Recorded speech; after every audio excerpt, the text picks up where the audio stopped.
What did we learn this week in the AFL? Stick around and find out. We're going to be discussing everything that happened in round 7 of the AFL 2025 season. This is the All Aussie Rules podcast.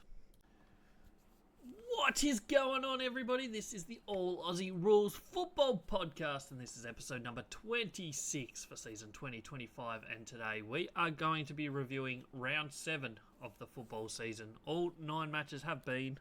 We're going to go through all the winners, all the losers, best players, worst players, all of the above.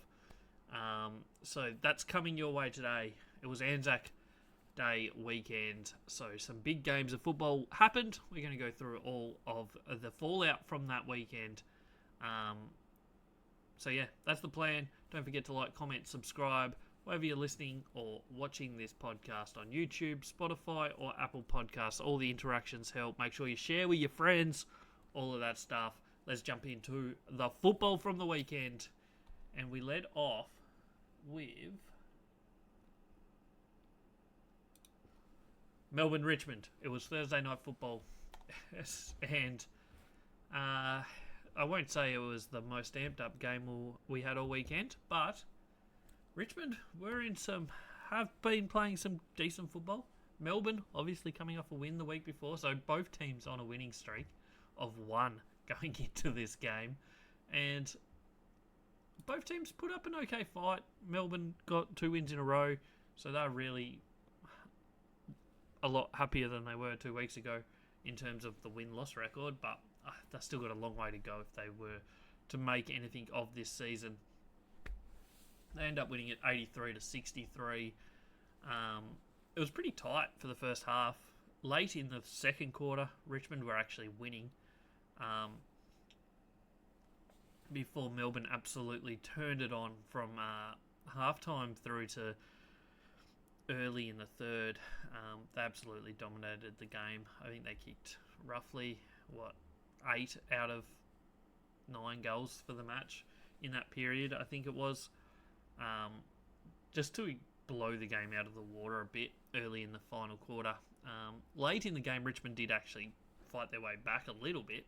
They did kick the last 4, mainly through Tom Lynch, who kicked 2 of those 4 goals to get them back to 20 points.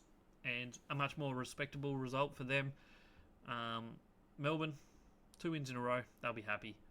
Richmond, a lot of work to do in terms of this season. We don't care too much about the main stats here, but we will quickly run through them. Melbourne dominated possession in this one, plus almost 100 disposals.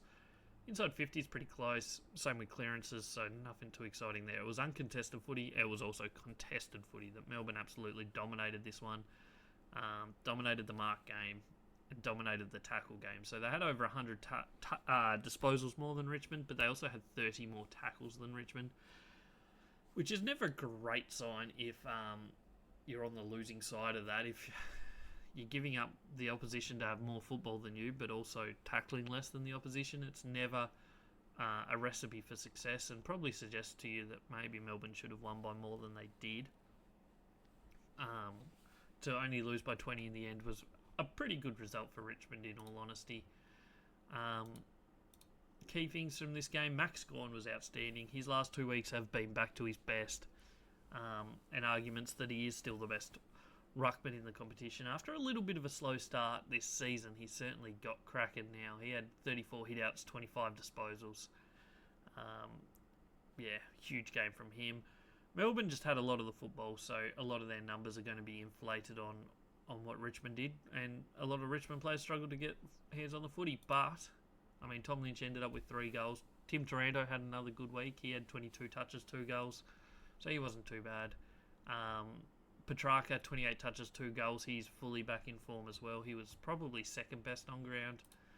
A look at some other interesting stuff here. Expected scores has Melbourne winning by roughly the margin they did, so nothing too exciting there. Had 4 extra shots than Richmond, but they'll be disappointed with what they did in the last 10-15 minutes, because they probably should have won by more. We got some other stats that we look at here. Melbourne did their scoring from turnover here. They scored 50 out of their 83 points from turnover, so that was their key to this game, I think, was their scoring from turnovers, and a lot of it in the forward half. They did really well in forward half in this game. Centre bounce, they also managed 2 goals, whereas Richmond were pretty good from stoppage. They scored 35 points for the match, so not too bad there. And also from the back half, weren't too bad in total points scored, but didn't transition it spectacularly. But when they did get it through, they did manage to get decent reward for it, I guess. I don't think there's too much else to say about this game. I don't think we expect too much from either of these teams for the rest of the season. Melbourne probably sitting at about the 6 to 10 win mark, somewhere in that range. Richmond probably in the 3 to 6 win mark. Wouldn't be a bad result for them. So that's basically what I think. I don't think there's too much else to go on. We'll quickly run through my votes. Brownlow wise, I've gone Max Gawn 3. I think he was clearly best on ground. Christian Petrarca 2, and I've gone Trent Rivers with 1 vote.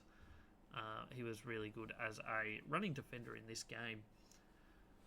We won't go through all my MVP votes game by game, because I mean that's 10 players for every game. Takes up a bit of time, and if you're not reading it on the screen, which I don't have a graphic, it's not easy, but just know that basically Max Gawn was the 10 vote getter, so he was really good for Melbourne. We'll jump into Anzac Day football, and this was obviously the traditional Collingwood Essendon game at the MCG on a wet and wild Friday afternoon. It started with Collingwood looking absolutely dominant in that first quarter and a bit.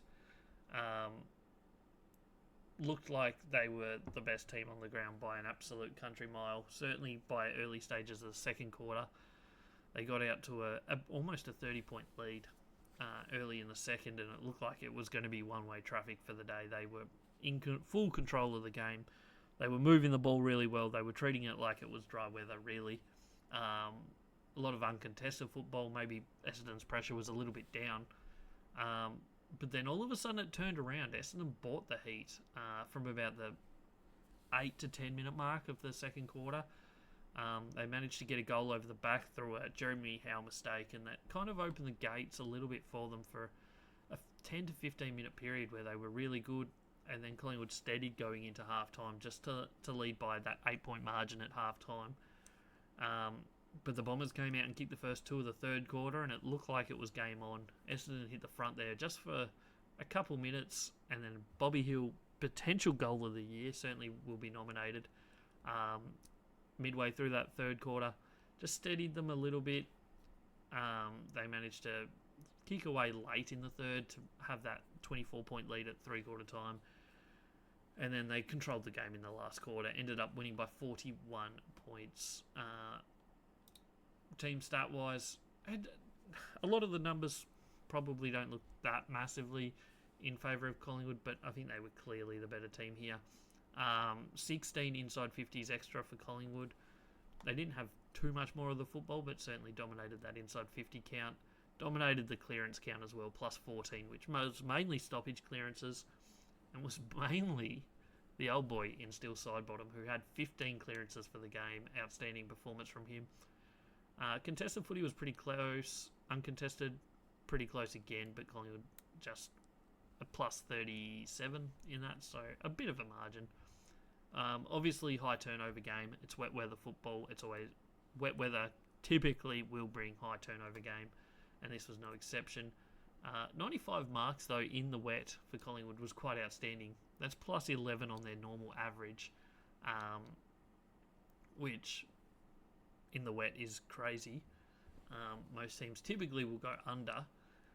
Speaking of crazy, Essendon's contested mark numbers were really high in this. They were plus 6 on their average, or plus 5.3, on their average. They had 15.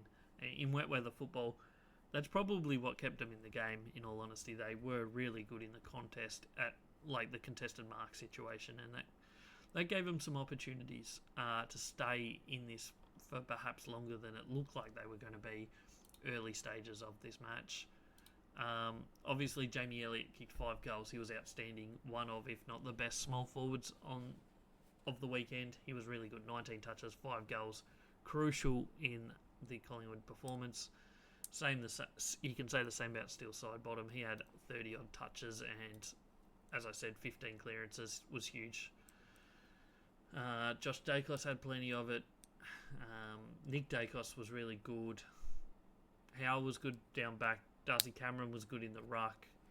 It was just a good all-round performance in the end by Collingwood. They did what perhaps they weren't able to do much last year, and that was finish a team off when they were 4 to 5 goals up at three-quarter time. And also, even the year before when they won the premiership, at times they kind of didn't kick away with it, whereas in this one they did a solid enough job of that. Best players for Essendon, Sam Durham was really, really good. Zach Merritt, always reliable. He played well. Jordan Ridley. Todd Goldstein was really good in the ruck, no doubt about it. Peter Wright also played well. So their tools in the wet actually played really well. Perhaps didn't get enough out of their smalls, but in the end, Collingwood were the better team. Brownlow votes, I went Steele Sidebottom 3, Jamie Elliott 2 for his 5 goals, and I think Nick Dacos, in all honesty, was better than Josh Dacos. I know Josh Dacos had more of the ball, especially early, but I feel like, Nick Dacos' role was very crucial in this one, more so than perhaps some people give him credit for. Some other stats in this one, obviously, expected score. Collingwood were expected to win this based on scoring shots alone. They had plus 11. Controlled most of the game in most facets. Their scoring came in a wide range of ways, but it's wet weather football. They managed to convert the turnovers quite well, with scoring 57 out of their 107, so almost just over half. Scored a lot from the forward half, but there was also a lot of goals from the centre bounce in this game.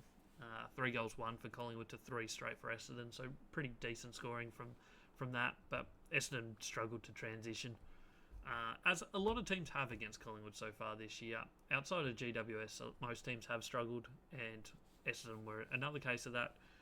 Granted, this was in the wet, so it's a little bit more difficult to transition from back to front, but they only managed 15 points for the match from that avenue, so a crucial part there was their inability to transition end to end, but also to turn it into scoring. There was another game on Anzac Day, and that was Fremantle Adelaide. It was at Optus Stadium on Friday night. And the pressure was on the Dockers, in all honesty. They haven't had the best start of the season, but they got it going here. They win this one 85-67. Close-ish game. But, I mean, Adelaide did kick the last 4 goals of the match. So kind of like the Richmond-Melbourne game. It looks, in the end, a little bit more respectable for the losing team. But, in all honesty, it was over at three-quarter time here. First quarter domination by Fremantle gave them a 25-point lead at quarter time. They held on to that going into halftime. It was still 20 points. They then had a really good third quarter where they kicked 4 goals to 0. Extended that out to like a 42-point lead. And in all honesty, it was over at that point. When they kicked those last 2 goals late in the third, Murphy Reid and Sam Swiatowski got a couple quick ones. She was all over. Last quarter was inaccurate by both teams, in all honesty, but Fremantle kicked 0-5. Adelaide kicked 4 goals 5 in that last quarter.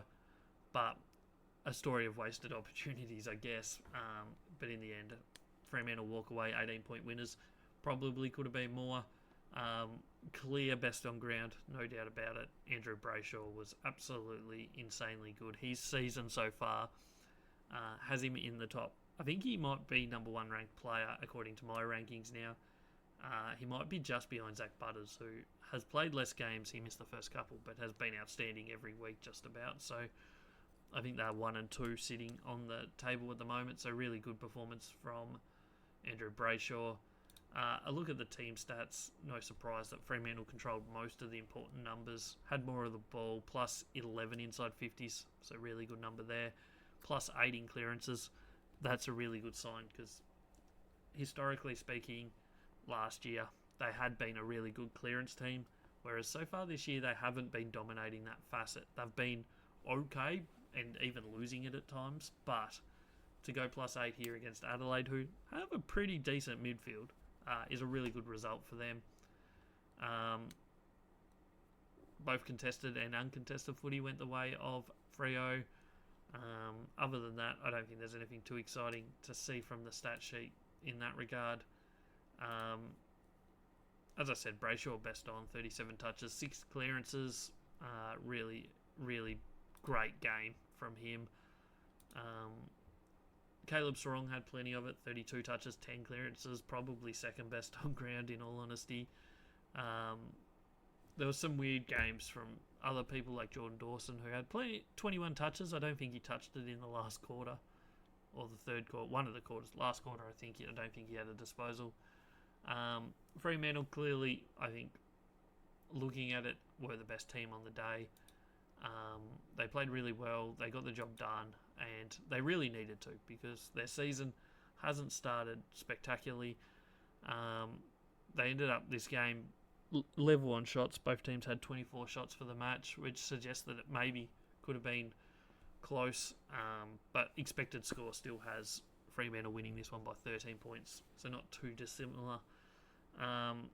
Scored well from stoppage, which they dominated the stoppages, so they should. However, Adelaide were very wasteful in that area. They managed 1 goal 8, so it could have been a lot different there. Scoring from turnover was very similar, 45 to 46 in favour of Adelaide. It was forward half though, 32 to 19 in favour of Adelaide, and not much scoring from the centre bounce, which is a little bit strange especially for Fremantle, who typically get a lot of centre clearances. That there was so little scoring from that area of the game, but they only managed 1 goal apiece in this one, so certainly could have been a little bit different, but 1 goal 1 for Fremantle, 1 goal 2 for Adelaide. We jump into my votes. 3 votes, I go Andrew Brayshaw all day, every day on this one. He was outstanding. I think clearly best player on the ground. Caleb Sarong was really good. I think he gets the 2. Isaac Rankin, I've given the 1, but in all honesty, there could be about 8 players fighting for that final vote, I think, in my opinion. Jumping into the next game, it was a Saturday afternoon game. I was about to say morning, but it wasn't a morning game, it was an afternoon. And it was St Kilda Brisbane at Marvel Stadium. It certainly wasn't hyped up to be a great game. Based on what we saw from St Kilda the week before, we didn't have high hopes, and I mean, they basically did what we expected, I guess, in the end. They lose this one by 45 points to the reigning premiers Brisbane, who'd bounce back, get their season back on track. Not that it wasn't, they've only lost 1 game, but it was a home game where they lost by 50 points, but we completely forgive that as we went through last week. And they get the job done here in quite comfortable fashion. They were leading by 18 points at quarter time, extended it out pretty much all the way through. 38 points at 3/4 time and ended up winning by 45. Really comfortable victory. Clearly the better team out on the field. The numbers don't read well for St Kilda, just like they didn't last week against the Bulldogs, where they just could not get the ball out of their defensive half. That kind of happened again. It's beginning to look like a bit of an issue for this St Kilda team. They just really are struggling to turn the ball from end to end. Inside 50s plus 23 for Brisbane, which is back to the way Brisbane like to play football. Anyone that's watched them play football over last year and this year, they get a high number of inside 50s. This was a really high number of inside 50s, 66 to St Kilda's 43, who just couldn't transition at all. Clearance-wise, 52 for Brisbane to 34 of St Kilda, plus 18. Absolute domination in the clearance game. So when you can't transition, the other team get the ball forward, you're in a lot of strife. You're not going to be able to score much, are you? End up being 17-16 to 11-7. So potentially could have been even worse with a little bit more accurate kicking from the Brisbane Lions. Lachie Neale, outstanding. 31 touches, 3 goals. Hipwood got 4 goals. Jack Higgins continues his little small quest towards the Coleman. I mean, I can't see any world where he ends up with the Coleman, but he's right in the contention at the moment. I think he's only a couple off the lead. So just keep an eye on him. He's had a really good start to the year. Zach Bailey, 24 touches, 3 goals, was really good as well. Rowan Marshall probably played his best game of the year so far. So he was good, but in the end, it was one-way traffic. One team looked really good, and the other team, for the second week in a row, looked very, very poor. No surprise, expected score is obviously heavily in favour of Brisbane. They had 39 shots in this to just 17 of St Kilda, for an expected winning margin of about 70 points. So definitely favour of Brisbane. When you look at this game, they should have won, and they did win. Scored really well from stoppages, which isn't that surprising. They had a lot of them, 52 stoppage clearances, all the way through to 67 points. Forward half is where they did it, and that's because they kept the ball in the forward half, didn't let St Kilda transition it at all. They managed 7 goals, 10 from forward half. 7 goals were kicked from the centre bounce, 4 to Brisbane, 3 to St Kilda. So once the ball got into play, if it didn't go St Kilda's way, they were in a lot of trouble in this game, because the ball would go into the forward half of Brisbane, and then St Kilda really struggled to get it out. When they did get it out, the few times they did, they managed to score really well from it. Their issue was that they didn't get it out anywhere near often enough. But when they did, they scored well. So maybe there's something there. One little ray of light, I guess, is the fact that when they did get it out and get it all the way up the other end, they did score. But not many positives, in all honesty, for them here. Best player, Lachie Neale. He was outstanding. Had a lot of it. Kicked 3 goals. Fantastic performance. My votes for this game, Lachie Neale 3 votes. I've gone Zach Bailey 2 votes, and I went Dane Zorko 1. Little side note, Nashaya Wanganeen-Malira could get the 1 vote, but I couldn't justify it when their team looked so bad and so heavily defeated in this game. We move into the next game, and this one might have actually been game of the round, in all honesty. It was Port Adelaide North Melbourne. Adelaide Oval ends up being a 9-point margin in favour of Port Adelaide. North Melbourne were in this up to their eyeballs. They played really well. It's one of, if not their best performances of the year so far. Outside of their win against Melbourne, probably is just about their best performance. They were right in this all the way to the end. And Port Adelaide had some really good players in it, but yet they just stayed in it.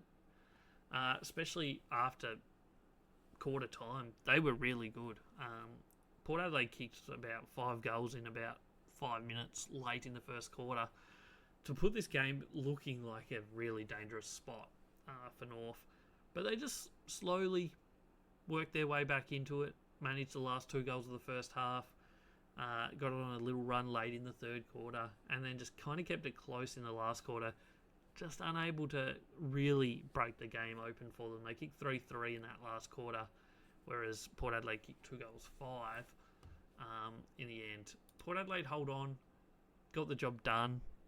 They probably were the better team on paper, like stat sheet wise, but North certainly lost no admirers in this. This was one of their better performances. Inside 50s plus 7 to Port. Clearance wise was level, 45 to 46, so not quite level but close enough. Contested footy was uncontested footy, was very close to even, whereas North Melbourne were really good in the contested football side of things.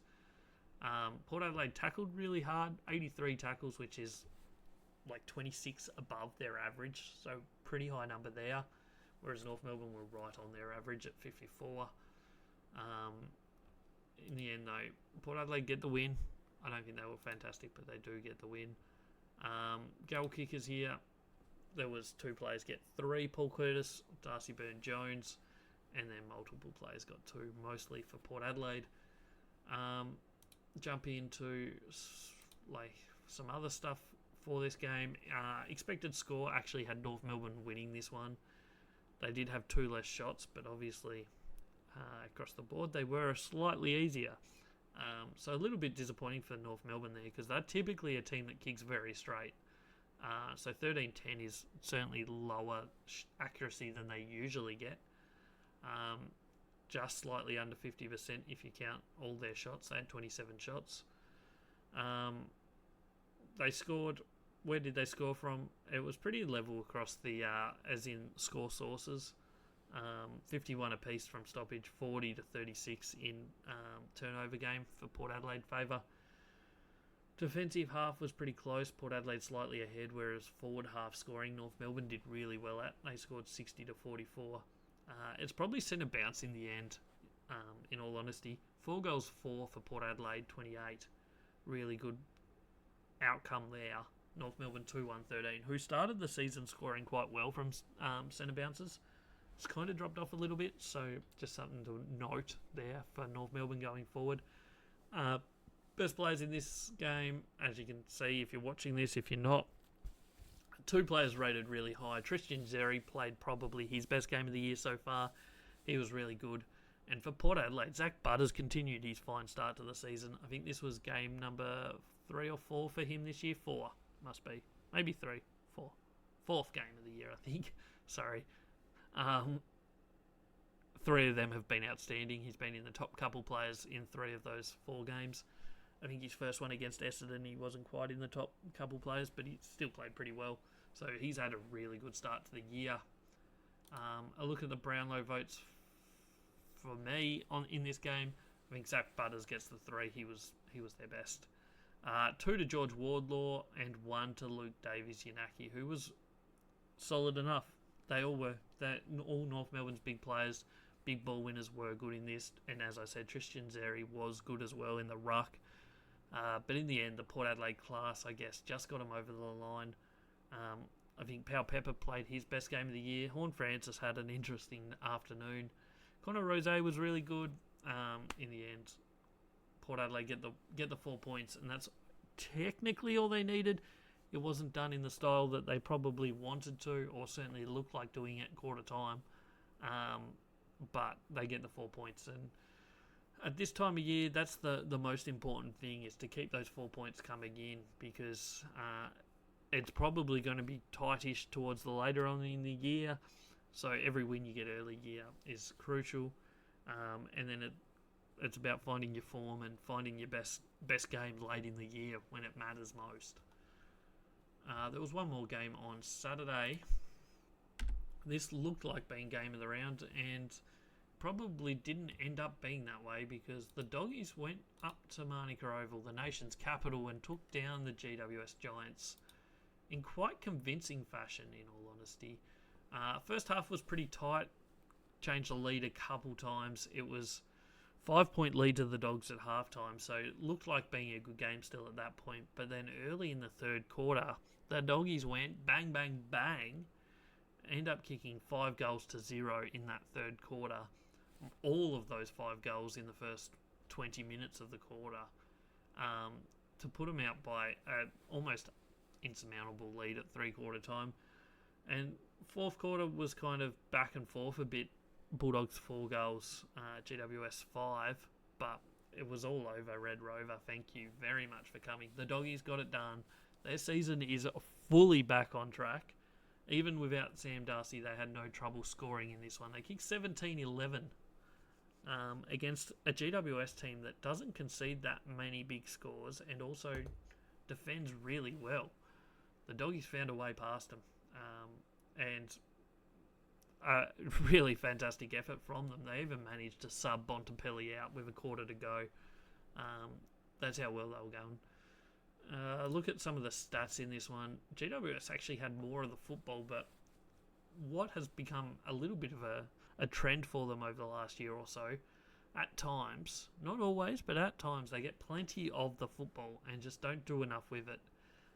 Bulldogs had 15 extra inside 50s in this, even though they had 42 less disposals. So it just shows you the difference in styles that these two teams play. Like, GWS don't play a high inside 50 game. They do play a high disposal game, which can work at times, but I think the best GWS have looked is not when they're moving the ball slowly, when they absolutely tear it down the middle and do it in less disposals, but they just don't do it consistently. Clearance tally in this game was incredible, 55 to 33 in favour of the Bulldogs. So no surprise that they end up winning this game comfortably, because they controlled it out of the middle. They controlled it out of all stoppages. When you get the ball going forward, if you don't turn it over, you're looking good.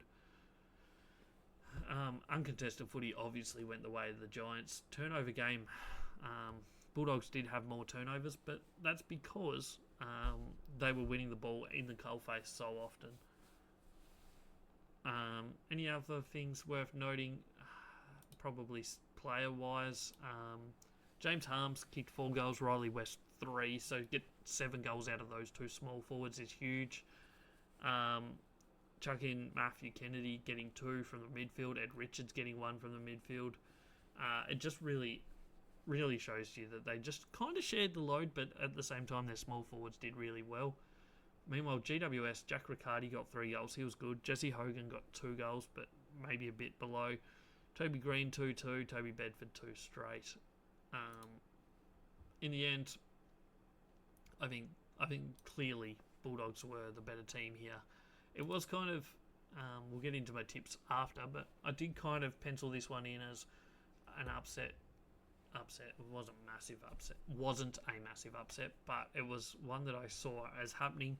Bulldogs just have a really good record against GWS, and they proved that again here. GWS actually had more shots, according to some people's stats, even though they only kicked 12-9. But the Doggies made it count, and GWS just couldn't go with them in the end.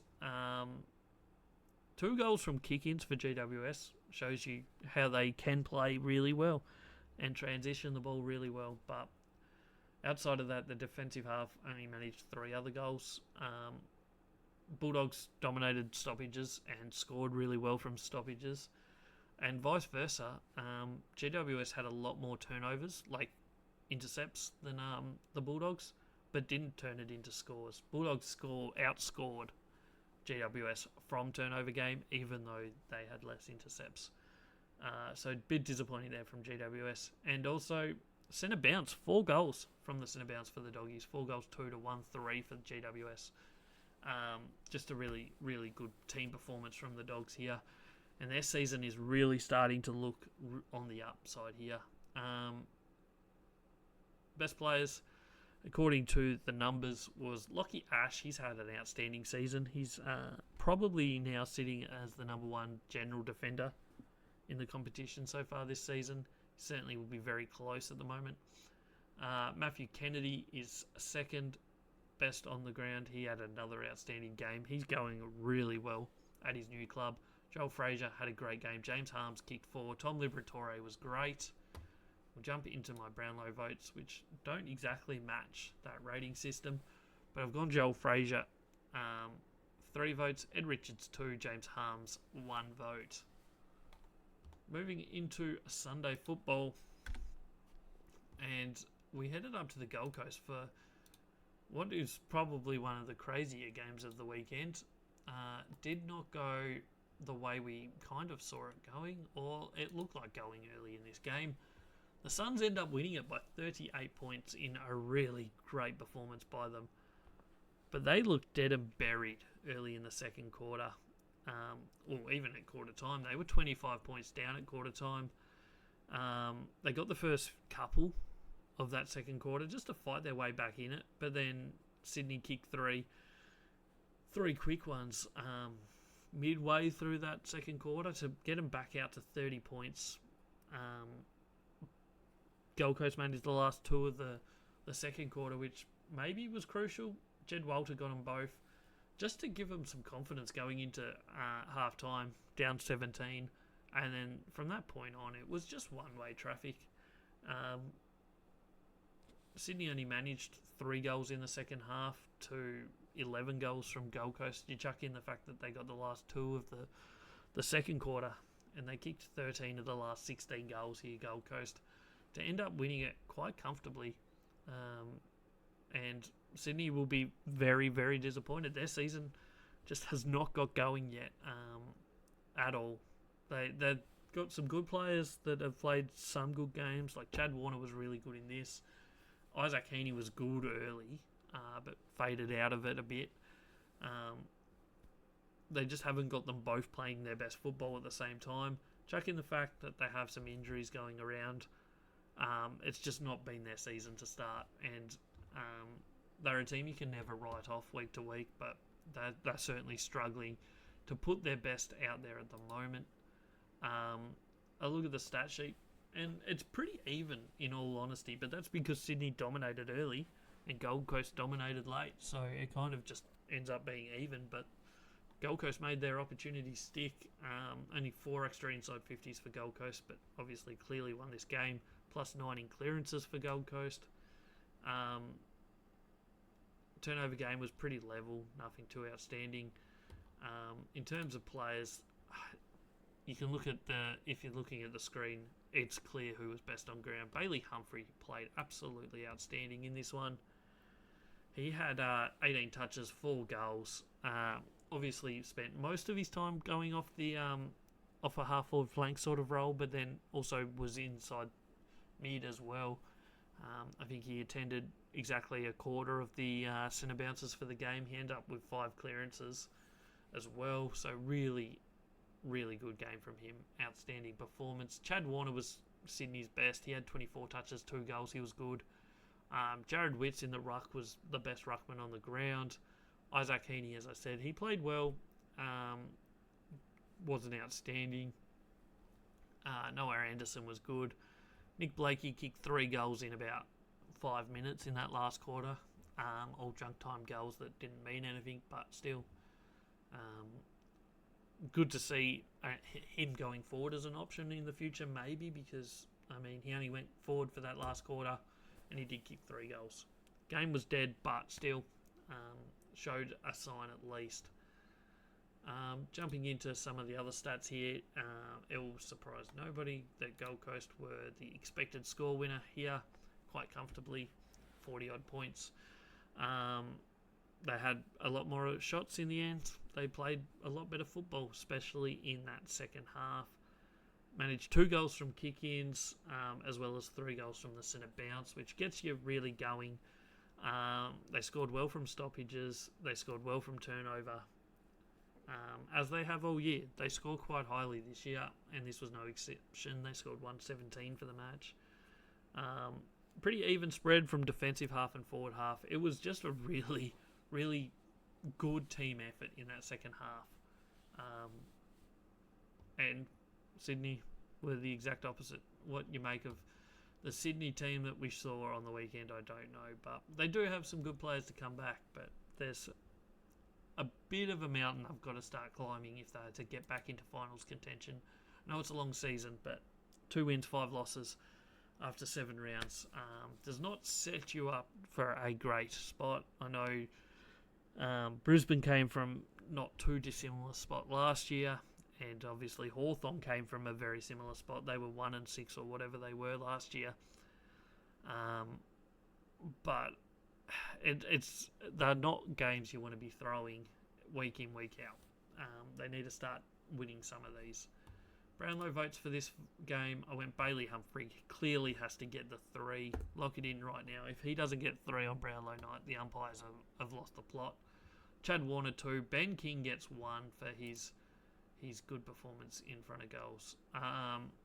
And yeah, that's that much. We move into the second last game of the weekend. It was Carlton Geelong, MCG, and the Baggers might be back, in all honesty. They finally have put together a win against a good team. They've won 3 in a row now. They're 3-4 for the season. They're just outside the 8. They have a really good percentage. Things are looking up for the Blues. Meanwhile, Geelong, I just don't know what to make of them. A team that played prelim final last year haven't lost much. Gained Bailey Smith, who has been clearly their best player this year. But they're not playing any better than they were last year. They're not playing worse, but they're not playing better. They did struggle against Carlton last year. At least the second time they played, like late in the season when they played, it was probably around 14 or 15. They got beaten quite convincingly that day by 60-odd points at the MCG. So I wouldn't be too stressed about this as a St Kilda fan. Maybe their game plan currently struggles against Carlton, but outside of the first 15 minutes, Carlton were clearly the best team in this game. It was tight early, but the Blues just got it done. They dominated possession. They dominated inside 50s, plus 19. They were really good in the clearance game, plus 6. Controlled contested footy, controlled uncontested footy. Turnover game they controlled. It was just a really complete performance by Carlton, and the confidence of the last 2 wins against lower ranked teams has really overflowed into this one, I think, and they're just looking a lot better than they did 3 or 4 weeks ago. All positive signs for the Blues. I know some people were questioning where Geelong are. I can't write them off at all. Best players, Paddy Cripps was good. Bailey Smith was good. He had 29 and a goal. Tom De Koning, he played well last year against Geelong, and he did it again here. Harry Mackay was outstanding, 19 touches, 3 goals. But in the end, it's a really dominant performance by Carlton, not so much for the Cats. Expected score says pretty close, only 11-point margin, 10 to 15-point margin, somewhere around there. Geelong managed 3 goals straight from kick-ins in this game, which is outstanding return. But Carlton just scored really heavily from the turnover, 10 goals, 767. That was the difference in this one. Carlton's ability to get the turnover and to convert it into goals. Other than that, there wasn't a huge amount of difference. It was just that facet. Geelong's ability to score from kick-ins kept them in it, really. But, yeah, that's that game. Brownlow votes for this one. Paddy Cripps probably gets the 3. There's probably 6 players that could all get votes here. I've gone Paddy Cripps 3, Tom De Koning 2, Bailey Smith 1. He's been outstanding for Geelong. He's been their best player by a mile so far this year. Really good return from him. We jump into the final game of the weekend, and it was Hawthorn West Coast, expected to be a bit of one-way traffic at Marvel Stadium on Sunday night, and it kind of ended up that way. The scoreboard at times didn't reflect it as much as perhaps the game did. Suggests that Hawthorn were the much better team, but they got the win in the end quite comfortably. 18-16, 124 to 11-8, 74. 50-point winners. It didn't always look massive margin, but the better team won it in the end. There's definitely no doubt about that. Looking at some of the stats here, plus 80 in possessions. Inside 50 count was actually quite a good number for West Coast. They reached 50, which is well above their average. 56 for Hawthorn, so they won that by 6. Clearances plus 9 for the Hawks, plus 16 contested footy, plus 61 uncontested football. So they just controlled the football and controlled the game in many ways. Probably could have won by more if they needed to, but look, it's not a great result for West Coast, but in all honesty, I think this is one of their best performances they've done this year. Probably their second best game outside of the one they did against Essendon last week where they nearly won it. This is probably their second best performance. It wasn't fantastic, but it wasn't deplorable in any stretch of the words. Best players in this game is really hard to tell you, to be honest. Lloyd Meek set a Hawthorn record, I believe, for hitouts. He had 58 for the match. He was clearly the best ruckman on the ground. Matt Flynn put up a fight, but Lloyd Meek absolutely controlled this game in the ruck. And hence why he rated the highest player. Chol played really well. He kicked 3 goals from 17 touches. Gunston kicked 4 goals. Ginnivan was okay late. Bit junk time-ish, but still got the job done. Yeah, it was a game where it kind of goes the way we expected it to. Hawthorn just controlling it and winning it comfortably. They won by about what we expected, about what the expected margin was, 50-ish points. They were really good from turnover. 11-11 from turnover suggests that that's a really good sign. You want to score heavily from turnover, and they do it. They did it here. They scored well from the defensive half. 53 points out of their 124 came from the defensive half, which is really, really good performance. However, it is against West Coast, so you can't read too much into that sometimes. West Coast scored really well from the forward half, which, just worth noting, they scored 53 out of the 74 from the forward half. So it looks like it's their only avenue, but still 53 from the forward half is good for most teams. It's really good for West Coast. Votes for this game, I've gone Warple with 3, Lloyd Meek with 2, and Joe Newcomb with 1, but it's a raffle. There's probably 10 players that could get votes in this game. Could go to any one of Hawthorn's players, really. They just were a clear class above the rest. There weren't any huge standout performances outside of Lloyd Meek dominating the ruck. But yeah, that's how I see it. So that's all 9 games from the weekend. We're going to jump into the last couple things we have before the end of the episode. We're going to look at MVP voting, Brownlow voting, and how my tips went on the weekend before we wrap it up.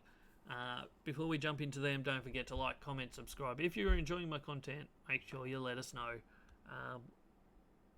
We do 2 episodes every week, Mondays and Thursdays. Monday is obviously our review episode of the weekend's football. Thursday's episode is a preview of the weekend coming up, where we go through everything we need to know heading into the football weekend. Make sure you follow along, come back, share with your friends, all of that sort of stuff. Appreciate you for being here. Check out my social medias. We've got plenty of content dropping every single day on Instagram, on TikTok, on Twitter. All Aussie rules everywhere you look. So just type it in and you'll find me there. Jumping into my Brownlow leaderboard after round 7, and it's going the way of Brayshaw. No surprise. He's been outstanding. 5 weeks in a row I've had him in the votes. He's up to 11 votes for the season to lead by 2 on a whole gang of players. We've got Jordan Dawson, Hugh McCluggage, George Hewitt, Caleb Sarong, Matt Rowell, all sitting on 9 votes. Interestingly enough, Matt Rowell and Hugh McCluggage haven't polled a vote in the last 2 weeks, but still sitting on 9. So slowed up a little bit, but still really well up there in my voting so far. 8 votes. I have Isaac Rankin, Lockie Neal, Nick Dacos, Bailey Smith, Toby Green, Connor Rose, and Zach Butters, who's putting on a bit of a performance. He's got 8 votes in 3 weeks. Just to put a little bit of a run on over the last little bit. So if he continues that sort of form, watch for him to really, really poll well. We've got a whole bunch on 7 votes, which aren't on this graphic, but I'll read them out. Steel side bottom, Zach Merritt, Max Holmes, Joe Newcomb and Jack Sinclair all on 7.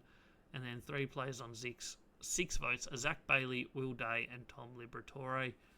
Obviously a bunch more on 5, 4, 3, 2s and 1s. There's now 104 players that have polled a vote in 2025 so far, according to my Brownlow medal prediction model. The next thing to look at is my MVP voting. For those that don't know, whether you're new here or you haven't heard it explained before, we do voting each and every single game for both winning and losing teams. Best 5 players for both teams poll votes. The winning team, best player gets 10, second best gets 8, third best gets 6, fourth best gets 4, fifth best gets 2, and for the losing team, it's half of that. So best player gets 5, second best 4, third best 3, fourth best 2, and the fifth best player on the losing team gets 1 vote. So after 7 rounds, obviously there are 2 teams that have played 1 less game in both Essendon and Gold Coast. Worth noting, at the end of the season, they will end up with the same amount of games. Leading vote getters in the MVP award, Andrew Brayshaw with 48. He has polled in every single game he has played this year, which is all 7 of the games for Fremantle. Not only that, he has been in Fremantle's best 3 players in every game, and he has been their best in 3 of those, the last 3 weeks. Nick Dacos and Steel Sidebottom, both sitting on 40, both having very consistent seasons, both being really good so far this year. Neither of them polled in Collingwood's first game, opening round, but since then have been really good. Steel Sidebottom's been their best player twice in winning games, as has Nick Dacos. Next is Connor Rose on 39. He's had a solid season. A couple quieter games, but been overall really good. Human Cluggage on 36 has quietened down the last 2 weeks, but had been really good before that. Jack Sinclair on 35. Sarong have put together a really solid season as backup, which is funny to say, to Andrew Brayshaw. He's been best on ground, or Fremantle's best, twice. Next is Matt Rowell, who's had an interesting season. He's either their best player or he's nothing. He's got 34 votes. Been their best player in 3 wins for 30 votes. And then 4 last week when they lost to Richmond. Lloyd Meek is also on 34, and then Bailey Smith on 33. If you continue down a bit, George Hewitt, Noah Anderson both having great seasons on 31. Sorko, Tristan Cherry, Toby Nankervis all on 30. Lockie Neal, Zach Butters on 29. 28 to Max Holmes, Matthew Kennedy, Tom Liberatore. And that rounds out top 20. Obviously, there's a lot more vote getters in this than there are Brownlow. And there is all the way down to 1 vote. And there's 272 players that have polled a vote in the MVP award so far after 7 rounds. I also kind of keep track of percentage of their team's maximum votes that they get. So obviously losing teams, if you're consistently getting votes in a losing team, you're not going to really be a chance to get the MVP award because your team's just not winning enough games. But you could get the highest percentage. At the moment, Andrew Brayshaw still leads that. He's got 87.27% of the maximum. Next, though, is Tristan Cherry, who's obviously not in a team that's dominated this year. He's got 75%. Then Rose, Sinclair, Nankervis, George Hewitt, Caleb Sarong, Matt Rowell. So you see a lot of the players that are really good in some teams underperforming or not performing as well as other teams do well in that ranking system. But it's not one that I kind of have an award for as such. It's just more worth keeping track of because why not? Final thing to look at is how my tips went on the weekend. And if you were here last week, we did terrible in round 6. But I said we're going to turn it around, and turn it around we did. We got let down by 1 result, but we got 8 out of 9. We got first game and only 1 point off the margin, so really good start there with Melbourne winning. Collingwood got up, Fremantle got up, Brisbane were too good for St Kilda. Port Adelaide didn't win by as much as we expected, but still got the win. Bulldogs got the job done by a lot more than 4 points. Gold Coast, after a really good second half, got the job done. Geelong let us down. Carlton knocked them off, but that's okay. We'll accept one down point for us. I did say in last week's episode that I couldn't tip Carlton until they beat someone decent. They've done that now. We're happy to tip Carlton again going forward. Hawthorn, way too good for West Coast, as we expected. 8 out of 9 for the week. Gets us to 41 out of 62 for the year. So we're slowly getting ourselves back into an okay season after the week before we did terrible. I think we got 3 maybe. So a much better week this weekend. Still, we want to do better. We'll aim for 9 out of 9 this weekend coming up round 8. That's everything I have for you in this episode of the podcast. Don't forget to like, comment, subscribe. We'll be back on Thursday with another belter episode. We'll be previewing all the round 8 action. There's 9 games coming your way. Hopefully we'll find you all the winners. Thanks for tuning in. This is the All Aussie Rules podcast. Episode 27 is only a couple days away. Sit back, thanks, and enjoy.